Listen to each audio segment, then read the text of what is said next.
नमस्कार दोस्तों, मैं प्रदीप सचदेवा आज आपको बताने जा रहा हूँ कि चेक के केस में यानी कि NI act negotiable instrument act के अंदर आप क्रॉस एग्जामिनेशन कैसे कर सकते हैं। तो उससे पहले आपको ये जानना बहुत ज़रूरी है कि एनआई एक्ट होता क्या है, कैसे काम करता है। बेसिकली जो चेक के केस होते हैं वो एनआई एक्ट में ही चलते हैं और स्पेशली उसी के लिए एक्ट है। तो जब कभी चेक बाउंस होता है तो उसके बाद इसके अंदर प्रोविज़न है कि आपको जो रेस्पोनेंट एक्यूज है उसको एक नोटिस इशू करना पड़ेगा 30 दिन के अंदर, और उसको 15 दिन का टाइम दिया जाएगा उसके अंदर कि भैया आपका ये चेक जो है आपने दिया था मुझे वो बाउंस हो चुका है, तो आप इसके अगेंस्ट मुझे जो पेमेंट जो मेरे बैंक अकाउंट में पेमेंट कर दें या फिर मुझे कैश पेमेंट दे दें उसके अगेंस्ट। तो उसके बाद अगर 15 दिन के अंदर आपके पास कोई उसका रिस्पॉन्स नहीं आता, जवाब नहीं आता, या वो पेमेंट देने से डिनाई कर देते हैं, तो आप फ्री हैं कोर्ट में जाने के लिए, एक कंप्लेंट केस फाइल करने के लिए नेगोशिएबल इंस्ट्रूमेंट एक्ट 138 के अंडर।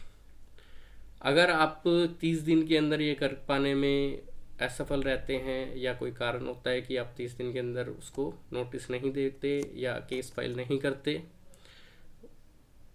तो आपको इसके सेक्शन 142 के हिसाब से कोई रीज़न देना पड़ेगा कि भैया मैंने इस वजह से मुझसे देरी हो गई केस फाइल करने में, उसको उसका एक रीज़न देना पड़ेगा। तो अब बात करते हैं, ये तो हो गया चेक का केस कि कैसे फाइल होता है। अब बात करते हैं इसके अंदर मेन एक पॉइंट होता है क्रॉस एग्जामिनेशन। तो क्रॉस एग्जामिनेशन के अंदर हम क्या क्या क्वेश्चन पूछ सकते हैं, ये हर एक केस अलग होता है, उसकी स्टोरी अलग होती है, तो उसके हिसाब से ही जो क्रॉस क्वेश्चन हैं वो बनाए जाएंगे। तो हम एक छोटा सा एक सिनेरियो उठा के देख लेते हैं कि एक जो लैंडलॉर्ड होता है वो रेंट पे किसी को मकान देता है, वो वहाँ पर रहता है काफ़ी टाइम, उसके बाद वो वहाँ से मकान छोड़कर चला जाता है, और बाकी जो उसका मान लो 5,000 रुपये किराया मान लो, और 3-4 महीने का जो उसका बिजली का बिल और पानी का बिल सारी लाइबिलिटीज़ वगैरह मिलाकर जो उसका बनता है, वो उसको लगभग 25,000 रुपये का चेक देकर कि वो मकान खाली करके चला जाता है। अब जो मकान मालिक होता है वो डालता है उस चेक को बैंक में और वो हो जाता है बाउंस।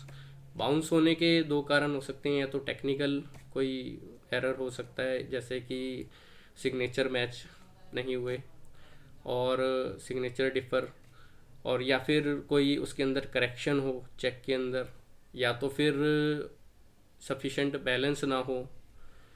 तो उस केस के अंदर फिर जो लैंडलॉर्ड होता है वो उसको नोटिस इशू करता है।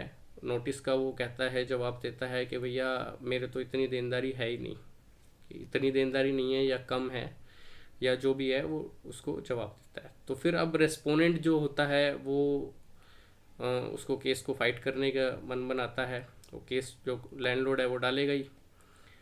तो उसके अंदर वो क्रॉस क्वेश्चन अब वो क्या क्या कर सकता है, वो कहता है भाई मेरी इतनी लाइबिलिटीज़ है ही नहीं, या मैंने जो किराया है वो दे दिया था। तो अब उसके अंदर क्या क्या क्रॉस क्वेश्चंस पूछे जा सकते हैं। तो सबसे पहले तो ये क्वेश्चन पूछा जाएगा कि भैया आप क्या आप आईटीआर फाइल करते हैं, करते हो तो क्या आप उसकी कॉपी साथ लाए हो। तो आपकी जो ये रेंट इनकम आ रही है क्या अपनी आईटीआर के अंदर आपने शो की है।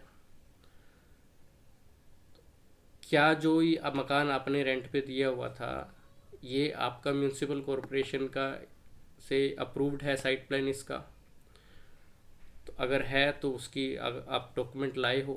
तो क्या आपका ये जो प्लॉट है वो आपने परचेज़ किया था, कब किया था, उसके जो पावर ऑफ अटॉर्नी के पेपर्स, फिर जो आपका जो रेंट एग्रीमेंट बना था उसका एफिडेविट आपने अपने नाम से परचेज़ किया था, क्या उसकी जो बैक साइड है उसके ऊपर आपके सिग्नेचर हैं, क्या उसके ऊपर जो दो गवाहों के सिग्नेचर हैं वो किस किस के हैं, आप उन गवाहों को भी बुला सकते हो। आपका रेंट कितना डिसाइड हुआ था, आपने रेंट लेते टाइम कितना एडवांस लिया था, क्या आपने कोई एडवांस में चेक लिया था। उसके ऊपर जो सिग्नेचर हैं और जो चेक के ऊपर सिग्नेचर है क्या वो सेम है। तो ये सब क्वेश्चंस आप पूछ सकते हैं। और कोई इससे रिलेटेड आपके मन में कोई सवाल हो या कुछ आप पूछना चाहते हो तो आप कमेंट सेक्शन में आप ज़रूर पूछें, मैं पूरी कोशिश करूँगा उसका जवाब देने की।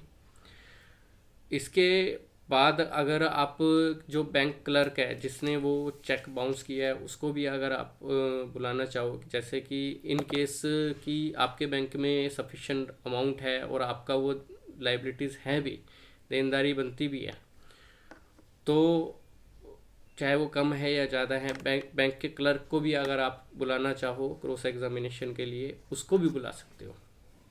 तो दोस्तों आपको ये जानकारी कैसी लगी? अगर अच्छी लगी तो आप प्लीज़ सब्सक्राइब करें, लाइक करें, शेयर करें, और कोई इससे रिलेटेड सवाल हो तो वो आप कमेंट सेक्शन में पूछ सकते हैं। धन्यवाद।